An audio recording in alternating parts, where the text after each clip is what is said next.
Garuu Oromoodhaaf waan takka hin dhaamu barbaada. Amma mirkaana baay'ee jira. Garuu yoo ofii dura ofii ta'iiti hambaa ta'e dura ofii ta'e mana kee yoon jabeessin mana kee yoon qulqulleessin humna mana keetii yoon to'atin konsolideetii yoon godhin Itoophiyaafis hin taatu naannoofis hin taatu. Mana kee yoo to'atte sabni keessa wajjin yoo jiraate dantaa saba keetii yoo dursite humna cimaa yoo taate gariin jaalatee sitti makama. Gariin abdatee sitti makama.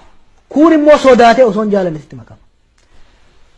Mana kee keessa nageenyi jiraachuu baannan saba kee kabajuu baannan saba kee dhagahuu baannan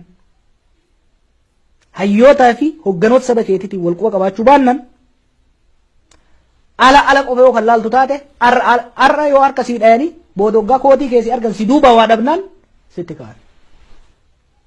Kanaaf gorsi muummicha ministeeraatiif illee Oromoo xiqqaa guddaa kennu maali? Waan gaariin hojjetamee jira, waan gaarii hojjennee jira. Waan Oromoos jabeesse Itoophiyaas cunqursaa wayyaanee jalaa baasee naannoo sanitti hafuura nagayaa fide hojjennee jira. Itti fufiinsi waan kanaa garuu Oromiyaa cimsuu irratti hunda'a. Itti fufiinsi waan kana Oromoo cimsuu irratti hunda'a. Akkuma yeroo kaan jeetti humna yeroof maallaqa qabnurraa harki wayyabaa harki 70-80 saba keenya irratti ba'uu qaba. Akka Oromootti uummata keenya cimsuu irratti ba'uu qaba.